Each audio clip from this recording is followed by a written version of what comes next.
이 두 성경을 보시겠습니다. 미가서는 이제 범죄의 심판, 여러 가지 사회가 모든 범죄로서 완전히 북이스라엘이나 남유다 왕국이나 그와 같은 상태에 결국 하나님께서는 바로 또 심판하시고 또 그리고 모든 것을 하나님께서는 또한 정죄하신다. 그것을 또 나타내면서 이스라엘의 회복에 대해서 말씀하고 있습니다. 그리고는 이제 나훔은 이제 아수르 북이스라엘 왕국을 멸망시켰던 그 아수르 그 아수르를 하나님께서는 반드시 또 그 수도인 니느웨를 멸망시키는 복수의 하나님이라는 것을 그것을 나타내고 있습니다. 그래서 이런 그 내용으로서 오늘 잠깐 보시겠습니다. 그래서 미가서는 범죄 심판과 이스라엘의 회복에 대해서 그와 같이 말씀하고 있다.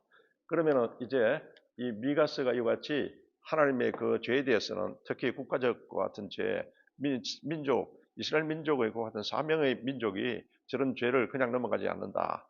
그리고 심판하신다. 이걸 나타내고 있습니다. 그래서 이제 이와 같은 그 상황에서 주제는 뭔가 하면 범죄에 대한 하나님의 심판과 그리고는 또 회개하고 돌아오는 그 같은 자를 하나님께서는 회복시켜 주신다. 이스라엘에 대해서 말하고 있습니다. 그래서 지금 현재 뭔가 하면 부패가 북이스라엘 왕국이 망하기 전에 그때 북이스라엘의 수도인 사마리아 그리고 남유다 왕국의 그 수도인 예루살렘 이 중심 도시가 완전히 두 도시가 다 부패했다는 겁니다. 이것은 종교적으로 부패와 그리고는 여러 가지 사회적인 부패 거기에 관한 하나님의 심판을 갖다가 경고하고 회개하라고 촉구하고 있습니다. 그래서 부유한 층의 사람들이 가난한 그 농부라든지 소작인들을 더 여러 가지 경제적으로 착취하고 이와 같은 상황에 하나님께서는 하나님은 사랑의 하나님 또 공의의 하나님이시지 않습니까? 그래서 하나님을 사랑하라, 이웃을 사랑하라. 이웃의 사랑 가장 우리의 근본적인 것이 불쌍하고 힘든 이웃들을 도우고 그리고는 그들을 위해서 우리가 잘 섬기고 구제 구호하고 또 그와 같이 해야 된다는 것을 이웃 사랑이라는 것을 통해서도 말씀하고 있는 겁니다. 그래서 이제 이와 같은 심판을 받고 장차 메시아 왕국에 도래할 그 도래와 그리고는 또 이제 다윗의 그 언약이 성취되는 그 같은 과정을 나타내고 있습니다. 그래서 이제 미가는 이사야와 같은 그 시대의 사람입니다. 이사야가 있을 때 그때 같은 시대의 사람으로서 가난한 농촌 출신입니다. 이사야는 왕족 출신이거든요. 하나님은 여러 계층의 사람을 들어서셔서 하나님의 그 섭리와 또 역사의 주인이신 하나님께서 그 계시를 하시고 또 경고를 하고 계십니다. 그래서 아수르는 본격적으로 남진 정책으로 원래 아수르 니느웨가 망할 뻔했지 않습니까? 근데 하나님이 요나를 보내가지고는 북이스라엘의 선지자인 요나를 그쪽에 보내서 아수르 그 수도인 니느웨를 회개시켜서 그들이 이제는 멸망해서 하나님께서는 용서해 준 겁니다. 그런데 그 북이스라엘 왕국이 계속 그 위에 이제는 니느웨가 회개하고 저들이 이제 구원받는 것을 보면서도 그걸 하나의 어떻게 보면 역사의 모델 케이스로 딱 보여줬는데 그런데도 불구하고 북이스라엘 왕국이 변화되지 않고 이러니까 그래서 하나님께서는 그 아수르를 통해 가지고 북이스라엘을 멸망시켜 버리는 그 도구로서 그렇지 사용하게 되는 겁니다. 그래서 이제는 이 가난한 농촌 출신인 이 미가가 아수르는 본격적으로 이제 남진 전책을 여러 가지 서지어 써서 또 그렇게 해서 남북 이스라엘 왕국이 이제는 멸망할 것이라는 것을 또 한편으로 경고하고 있는 겁니다. 그래서 이제 그 당시는 북왕국은 여로보암 2세 때는 그때 경제적으로나 모든 면에서는 한창 이제는 여러 가지가 번성하고 그와 같은 때입니다. 그러나 영적으로는 완전히 죽은 것 같은 상태이거든요. 그래서 우리나라도 여러 가지 세계 경제 우리가 여러 가지 순위가 우선 뭐 5대 세계 경제적인 것 같은 또 여러 가지 선진국이다. 뭐 이렇게 하지만은 제일 중요한 것은 영혼이 잘 돼야 될 줄로 믿습니다. 어떤 민족이든지 국가든지 다 영혼이 잘 되는 하나님 중심주의 또 그러는 성령 교회가 이렇게 부흥하면은 성령은 에스겔서 47장 말처럼 이제 이 하나님의 성령의 생수가 흘러가는 것은 소생케 하고 죽은 사회 같은 바다도 소생케 하고 또 번성케 하는 것 같은 하나님의 그 은혜가 있습니다. 그래서 우리도 늘 성령 충만해야 된다. 우리 조국과 민족이 또 항상 성령이 충만한 바로 예수 한국이 될 수 있도록 이번에 또한 국회의원 선거도 철저하게 하나님의 사람이 많이 돼야 우리 민족이 살아난다는 그것을 알고 여러분들도 기대해 주시기 바랍니다. 할렐루야. 그래서 이제 남왕국은 우시아 시대로 국가의 번영의 말기에 해당하는 그 우시아가 죽고 난 뒤에 나중에 이사야가 부름받아서 그 소명을 또 한 그와 같은 시대입니다.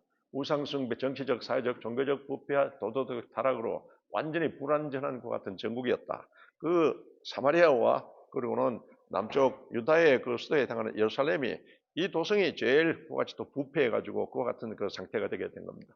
그래서 이제 그 모든 이제 기생충 사회 구조, 그러니까 소수의 남은 자들이 아주 어려운 자들을 착취하고 그리고는 여러 가지 부정 부패하고 하는 이와 같은 사회 구조가 바로 미가가 지금 선지가 활동하던 그 시대 상황입니다.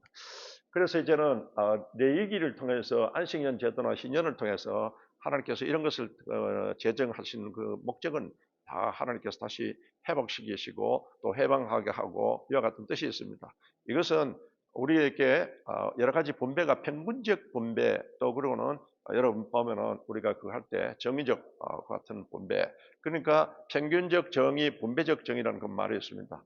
이것은 무엇인가 하면은 이제 우리에게 있어서 사람은 다 하나님께서 이와 같이 복되게 원래는 그렇게 했는데 우리는 전부 하나님 안에서 한 영혼은 다 똑같은 것 같은 가치를 가진 것 같은 영혼입니다. 그런데 살아가면서 여러 가지 경제적인 것 같은 능력이라든지 또 여러 가지 환경에 의해서 또 열심히 있느냐 없느냐에 따라서 경제적인 차이가 생겨버리거든요. 그래서 하나님은 이런 것을 우리에게 분배적 정의로서 그리고 잘 살고 또 있는 사람은 하나님의 또 은혜를 받아서 이렇게 된 사람은 이웃 사랑으로서 이들에게 자꾸 나눠주라는 겁니다. 그래서 주는 자가 받는 자보다 복이 있도다. 예수님이 하신 말씀도 이것은 우리는 다 평균적으로는 다 평균적 정의로서는 다 똑같은 그 같은 인격적인 그 가치를 가진 자이지만 그러나 살아가면서 가난한 사람 그리고 부유한 사람 이런 차이가 생긴 그것에 우리가 이제 분배적 나누는 것 같은 분배적 정의를 행하라는 겁니다. 이게 이웃 사랑입니다. 그 같은 것을 다시 나타내고 있는 겁니다. 그래서 안식년이나 희년제는 다시 여러분 팔아버렸던 거나 그러나 또 종으로 갔던 사람 뭐 여러 가지 이걸 다 돌려주러 가는 것도 이런 하나님의 그 사랑이 또 나타나 있는 것 같은 제도다. 그것을 나타내고 있습니다.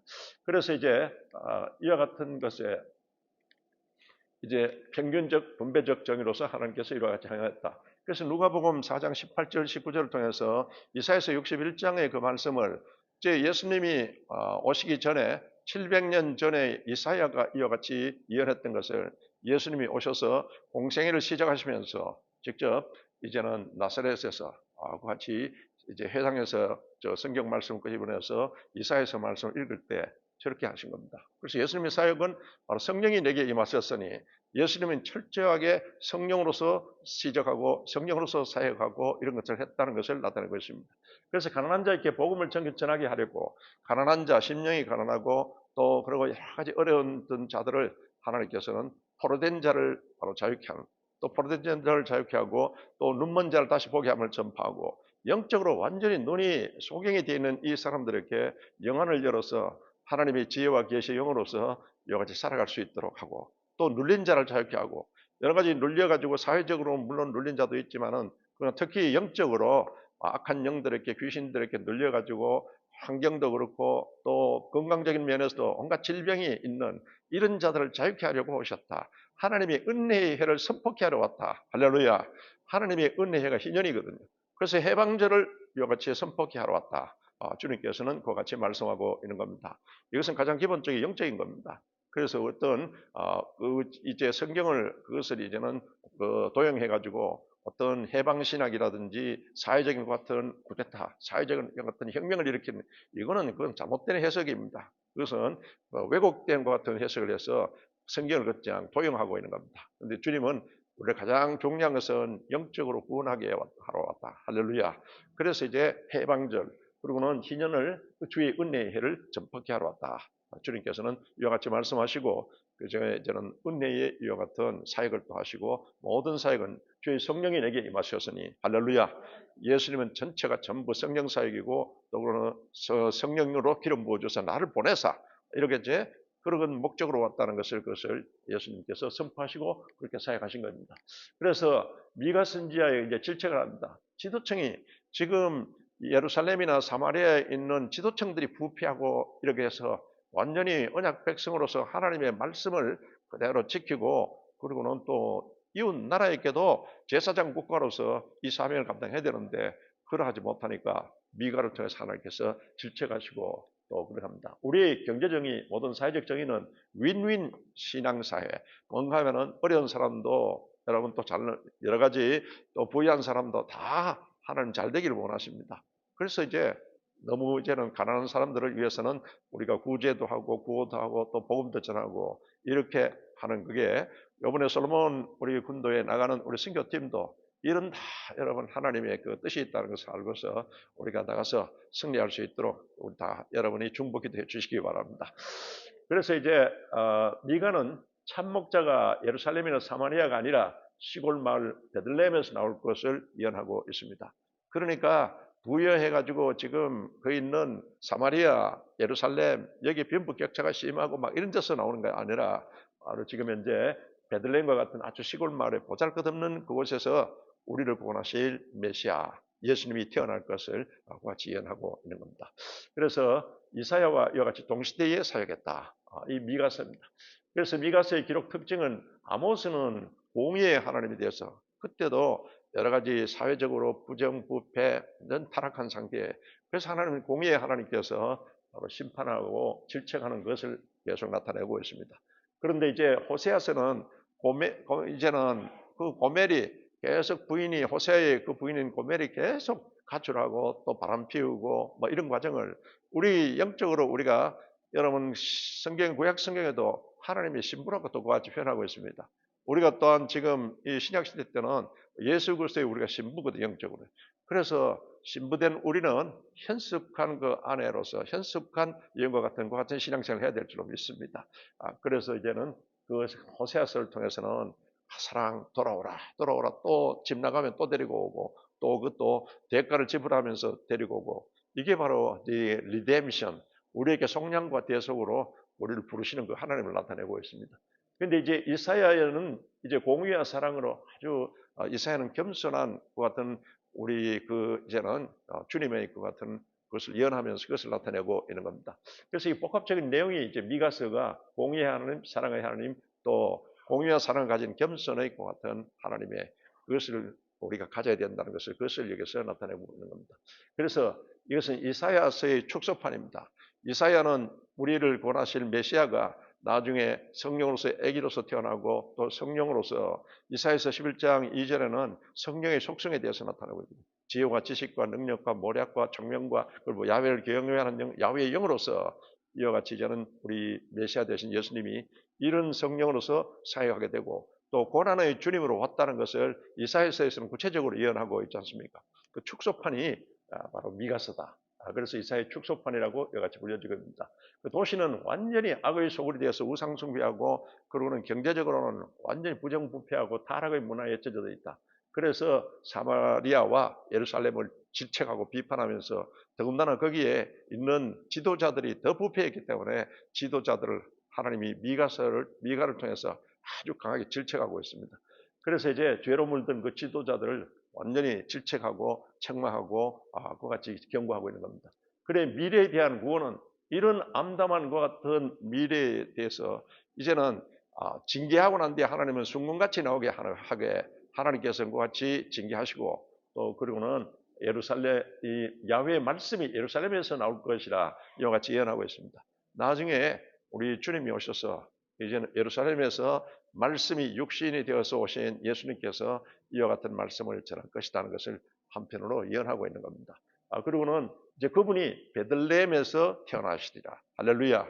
이 지금 사마리아나 그리고 예루살렘과 같은 이와 같은 도성에서 태어난 것이 아니라 아주 보잘것없는 것 같은 이제 베들레헴에서 메시아가 탄생할 것이라. 이걸 지금 미가서가 예언하고 있는 겁니다. 그대로 예수님께서 이제는 그 베들레헴에서 예언한 대로 그대로 태어나시고 예언을 그와 같이 성취하시게 되게 된 겁니다. 미가서를 통해서는 그래서 하나님께서 원하신 것은 오직 공의와 사랑과 겸허한 것 같은 믿음이다. 그래서 하나님을 의지하는 자는 하나님께서 인애를 베풀어 주시리라. 이게 돌아오라는 그 같은 이제 회개를 촉구하고 돌아오라는 그 같은 바로 예언서가 또 이게 미가서인 겁니다. 이렇게 해서 이제는 베들레헴에서 탄생하실 우리를 다스릴 자가 거기서 태어날 것이다. 그것을 이제 말하고 있습니다. 그래서 이제 민중신학, 해방신학 이런 자들이 바로 이제는 우리 주님이 이 가난한 곳에서 태어나가신 것은 이것은 사회적인 혁명을 일으켜야 된다. 이렇게 자꾸 도용해가 하고 있는데 그 근본적인 뜻은 그것이 아니고 우리에게 바로 우리 영혼이 벌써 다 여러분 보면은 피폐한 자가 되어 있는 겁니다. 이렇게 해서 우리를 살리러 주님께서 오신다. 할렐루야. 그래서 가끔 가다가 여러분 민중신학이라든지 해방신학 주장하는 자들이 자꾸 이런 걸 미가서를 도용해가지고 뭐 이야기하고 할 때는 이 잘못된 것 같은 관념에서 이렇게 주장하고 있다는 것을 여러분들께서 그것을 그렇게 생각하시고 그것을 여러분들께서 분별하시면 되겠습니다. 그래서 이제 이와 같은 미가의 결론은 아모스의 공의와 호세아의 사랑과 이사의 겸손 믿음의 그것을 통합된 것을 축소판으로서 이와 같이 우리에게 전하고 있다. 우리도 여러분 보면은 모든 면에 매사 죽게 하듯이 그렇게 섬기시기를 주 이름으로 축원합니다. 항상 매사 죽게 하듯이. 그래서 주는 자가 받는 자보다 복이 있다. 어렵고 가난한 자들을 위해서 여러분 그들에게 하나님께서 예수님을 통해서 우리에게 가난을 대속했지 않습니까? 그래서 예수 잘 믿으면요. 우리에게 주님이 가난을 십자가에서 대속했기 때문에 우리에게 부유함이 임하게 되어 있다는 그것을 우리에게 또 여러분 말씀하고 있지 않습니까? 그래서 우리와 같이 기도도 해주고 또 우리가 어려운 자들을 구호하고 구조하고 또 그런데도 여러분들께서 이와 같은 나눔의 손길, 이웃사랑의 손길을 다하시기를 주 이름으로 축원합니다. 미가서를 통해서 이것을 나타내고 있습니다. 그렇다면 이제 미가서 다음에